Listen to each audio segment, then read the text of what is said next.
ahead and just look at this phone before we do anything else with it. This is a very slim device. It's 7.6 millimeters in thickness, which marks the thinnest Note phone since the Note 4, actually, the Note 3, which were about the same in terms of thickness. Of course, this is the fifth iteration, the Note, Note 2, Note 3, Note 4, now the 2015 Note 5.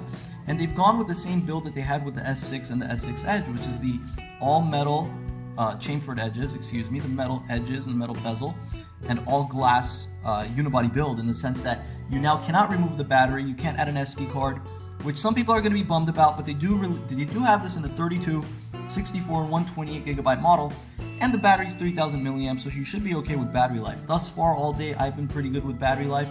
I had it at 100% about, I don't know, an hour ago. I've used it heavily. I'm now at 77%.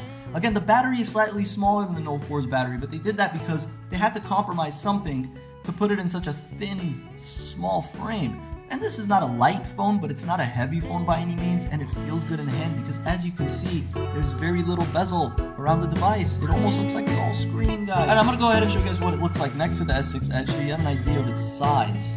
Alright, so again, there you go, looking at the size of both devices, you can see it's definitely significantly bigger than the S6 Edge, but it has that same feel, that same form, and in terms of color, it comes in this blue mist, it comes in white, and it comes in gold. Okay, so I'm going to go ahead and just put this S6 away.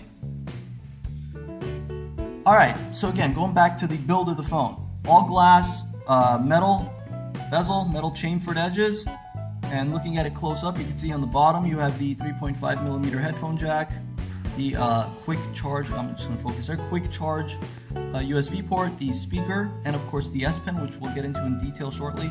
You have the power button here, okay. Up top you have the SIM card tray. Of course, over here you have the volume rockers. On the back you have the 16 megapixel camera, again all glass, Samsung Galaxy Note 5 logo. You got a sticker in the middle, which I removed with the IMEI and all that good stuff. Of course, you have the flash. On the front you have the front-facing camera, the home button, which also doubles up as a fingerprint scanner, the back button, and the multitasking key. Okay. So if you're looking for curved edges, this isn't going to have it on the screen. The S6 Plus Edge will, or the S6 Edge Plus will, but this has the curve on the back, as you could see. So it's an absolutely stunning device. It feels good in the hand, and it looks absolutely stunning. It's definitely different than what we're used to with the Note 4, which I'm going to just go ahead and bring over here as well, just to show you guys, and we will be doing a full comparison with these two phones. But you can see it definitely looks different. Has the same chamfered edges going on the sides with the metal, but of course the Note has a removable battery and an SD card. Okay, so that's the hardware, or in terms of just looking at the hardware. Now in terms of specs, you got a 5.7-inch Super AMOLED 2K Quad HD display on this beast. Okay, it's rendering over 500 pixels per inch, which is phenomenal by any stretch of the imagination, and it's Super AMOLED, so the color saturation is phenomenal. Alright, I'm going to turn up the brightness here to 100%. You guys can see how bright this thing is. Alright, viewing angle is absolutely phenomenal on this device. Viewing in direct sunlight is as good as it's going to get, in my opinion. It doesn't have that same technology as LG with the G4, where in direct sunlight the screen hue does get brighter for a better lux rating, but it does have absolutely good, great viewing angles by any stretch of the imagination. So again, it's a 5.7-inch display. You have a octa-core processor, 4 gigabytes of RAM, which to some might be overkill. To me, I think, hey, you know what, the more the merrier. 32, 64, 128 gigabyte variants. And in terms of just hardware, in terms of specs, this thing is definitely a beast. It's the latest and greatest. It's got a Mali T760 P8 GPU. In other words, this thing is going to throw anything, or is going to play anything you throw at it. I'm just going to lay it down here so you guys can see what it looks like, just laying flat on its back. Again, with the viewing angles and just overall the look of the device. Sleek, in my opinion, very sleek. Okay, so getting to the software now. You guys can see TouchWiz on top of Lollipop. So if we go to settings here, which is what we'll get started with, the settings, go all the way down to about device. Of course, you have Android 5.1.1 Lollipop with Samsung's trademark TouchWiz UI. Alright, and you can see just in terms of settings, there's a ton of different settings here. There's a ton of different customizations, including themes, S Pen customizations, display features, display settings, motion and gestures, etc., etc. If we go to themes here, of course, Samsung themes. This was also available for the S6. You can go into the theme store, download a variety of different themes that you can set, changes your icons, your fonts, everything basically for that matter. Of course, you have all of the network options, easy mode, privacy and safety. So if you're familiar with Samsung's system, then you know all about these settings. If you're not familiar with Samsung's system, then it might take a little getting used to, but it's really not all that complicated. I mean, once you get the hang of what all of these do, it's a lot easier to use. And of course, you have quick settings which you can edit. So if there are settings that you specifically use, you can edit those. And you can see with the S Pen now, with S Pen features, you still have Air Command, you still have Rrview. So all these features that you had with previous iteration notes, for those of you who are familiar, you still have those features. Okay, so S Pen, still as good as it's always going to be, and the difference now with the S Pen as opposed to previous iterations is that it now has a springy effect when you pull it out. So you don't have to actually pull it out anymore, you just push on it. Alright, and there's the S Pen. Kind of matches the phone too with the whole silver bezel thing. Alright, so let's go ahead and just look at the S Pen here for a little bit. Alright, so utilizing the S Pen, to me, it's useful, in my opinion. You could see just in terms of functionality, it's a useful thing if you're writing notes, if you're drawing something, or whatever the case may be. The S Pen is useful. Preview of that picture. You can see how that works right there. Alright, these are photos that I took, which we'll get into in a little bit. And of course, you also have the ability to go to Action Memo, Smart Select. See the S Pen clicks up there. So I'll just figure that out right now. Action Memo, Smart Select, Screen Write, S Note. So different various S Pen features. You can see I can write notes. Very useful, comes in handy. And of course, the S Pen can be used as your primary touch method. If you don't want to use your finger, of course, you could just use the S Pen. There you go. You don't have to get your screen all dirty with your dirty fingers. Not that I'm assuming you have dirty fingers, but you can see right there, that's the action memo that I just took. Alright, I could drag it around, of course, and I'm pretty sure if I just open it here, I could delete it, and it'll be gone. Alright, and you can see the little pen thing right there, Air Command. So, you know, the S Pen, in my opinion, and now the way that it looks, is very familiar with what the S6 Edge looks like with the edge of the screen. So when you swipe over from the edge of the screen, you have the tabs and whatnot, you know, your quick contacts. The S Pen, they've kind of done the same thing. So credit to Samsung for going with a similar UI, similar theme with their OS across the board now, as opposed to before where it might have been different for, say, the Note versus the Galaxy S line. Now they're almost all similar in terms of the way the phone looks. And speaking of the way that it looks in terms of software, it's very bright, very vibrant. You can see the icons are colorful. The whole system in itself is colorful. And all you have to really do is go to the wallpapers to see that it's a very, very colorful system. See the different variety of wallpapers that you have, motion effect, home screen, lock screen, home and lock screen if you want to set your wallpaper. You also have widgets, of course, a variety of different Samsung widgets, as well as Google widgets that come with Android in general. Just a very bright system. You see the icons. It's almost theme-like, right? I mean, in previous years with previous iteration Galaxies, I've downloaded themes that have looked like this. So it almost looks like they took those themes and kind of just created TouchWiz for the Note 5. You can see the folders, of course. So if I take an icon and drag it into another icon, I create a folder. Microsoft Apps, which it comes with. Of course, it also comes with bloatware from T-Mobile, Verizon, AT&T, etc. Unfortunately, you would have to root your phone, assuming your carrier doesn't lock your bootloader in order to remove the bloatware. But just in terms of the way that it looks, I'm a fan. Briefing, I'm not a fan of Flipboard, so what I do is I just remove it, and now Flipboard is gone. Now, you may like Flipboard, hey, to each their own. Personally, I'm not crazy about it. Notification bar, of course, Lollipop, which is basically very simple, simplistic. You get the notifications, boom, they're right there. If you take a screenshot, you're going to get an image of your screenshot in the notification, which you can minimize, share directly through the notification. Of course, you no longer have the quick settings panel, but you do have your toggles, which you can edit. So you have the toggles up there, and those are always great. Just in terms of apps, let's go through these various apps, show you what they look like. You can see calendar. And of course, you also have auto rotate, so let's see how that looks here on this big screen. Well, there it is. And nope, you cannot auto rotate the home screen, but you can download custom launchers that will do that for you. You can see the clock and what the clock looks like now. And it looks the same. I mean, again, if you're familiar with it, then you know what this looks like. Alright, thank you guys for watching Technobility, your source for no-nonsense tech. Again, if you guys already haven't, subscribe to the channel, like the video. Right there you see the calculator right there. We already went through the settings, and it doesn't come with too much Samsung bloat. Samsung Plus, which is kind of like their hub. Samsung Pay, which is their NFC, or Apple Pay if you want to put it that way. Smart Manager, Lookout, I don't use, that's their security app. And of course, you have the Google, Microsoft Social, and T-Mobile folders here, which you can edit and customize if you'd like. Scrapbook, Samsung Gear, voice recorder. So not many apps, right? I mean, and that's how it should be. They shouldn't put a bunch of bloat on it.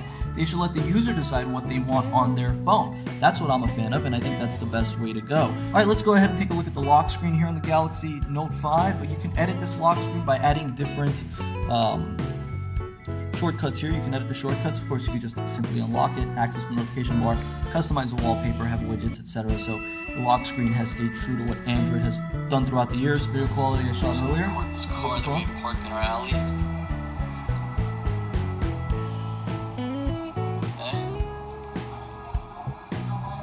Capture pictures in the midst of That's how the camera works, obviously.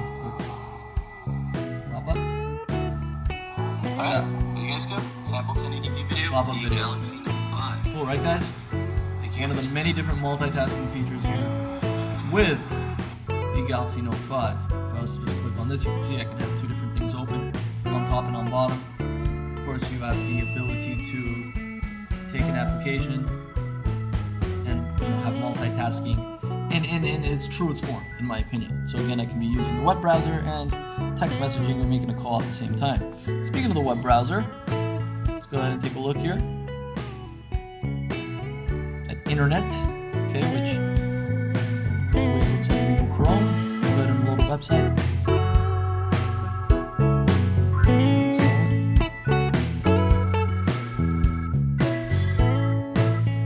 You can see the tabs here, of course. Right into the tabs. You have incognito tab as well. That's what you want to use. But you see, no checkerboarding, no lag. Pinch zoom is actually super smooth as well. Responsive. So there's the web browser. Alright, let's go ahead and look at the camera, guys. Alright, so the camera is 16 megapixel on the rear, and of course you have the front-facing camera as well. There you guys go, hey.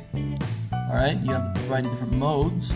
Selfie, wide selfie, video collage, live broadcast, virtual shot, interval shot, and you can download different modes from the Samsung store. So the camera now, to me this camera is absolutely phenomenal. Of course you have regular shot, you have burst shot. Okay, so you have the ability to edit the photos as you're taking the photos. You can set different quality if you'd like, different effects. So you have the filters, of course. So the quality of the camera is phenomenal. It's absolutely phenomenal. Stays true to what the S6 and S6 Edge have done, which is have absolutely phenomenal picture quality. And I'm gonna go ahead and show you guys this right here. Some photos I took earlier today, so you can see quality. And I'm gonna come close up here. Very detailed. Look at that. Look at the color. Look at the detail. It's phenomenal picture quality. Phenomenal video quality, which I showed you guys earlier. Right, this is the front-facing camera. I took shots. You can see the bike.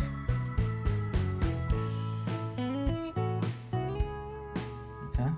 Plant again. Colors are popping out at you because it's Super AMOLED. So absolutely phenomenal video and picture quality here on this device with the 16 megapixel camera. Guys, we're doing sample 1080p video here with the Galaxy Note 5. I'm just going to record this car that we have parked in our alley. Okay. Capture pictures in the midst of it, of course. Zoom in, you can see the quality stays pretty good when you zoom in and zoom out. Solid audio. It's a nice car, isn't it? Okay. Just wanted to get some quick video here.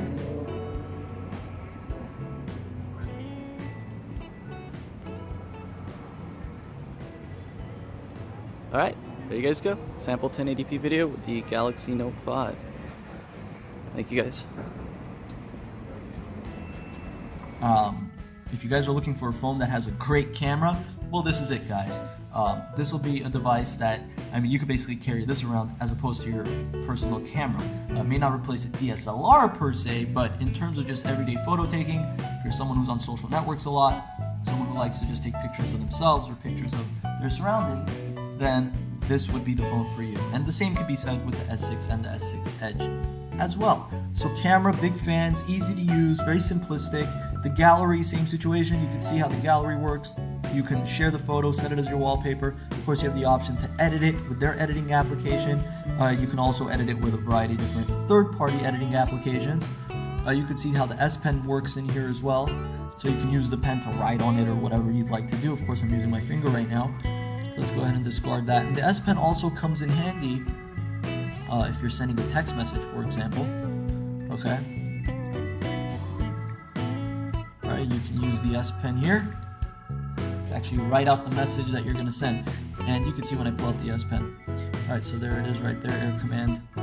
Alright, so let's go ahead and change the keyboard to Samsung's keyboard here. Oops. Alright, you can see if I hover over it, that little T shows up, and now I can write my texts with the S Pen, and it'll actually send it as written text. A hoses D. Okay, obviously that wasn't very accurate, but you get the picture here with what's going on, guys. And speaking of Samsung's keyboard, of course it has gesture typing, very easy to type on because it's such a big screen. It's kind of hard for me to do here, guys, but alright, nice clicky sounds, nice and responsive, no, not much lag. Of course, you also have voice. Hey guys, how's it going? What are you doing today? Let's go hang out! Exclamation mark. Alright, of course the text and all that good stuff.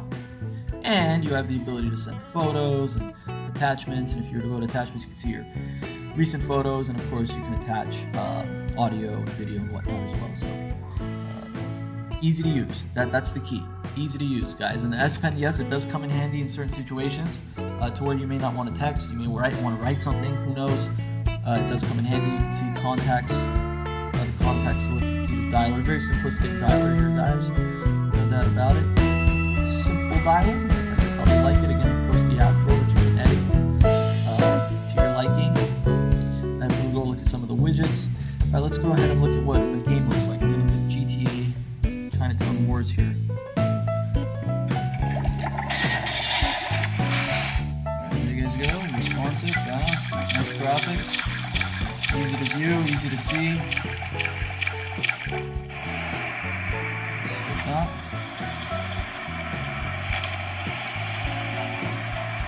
So in other words, games run well on this thing. There's no doubt about it.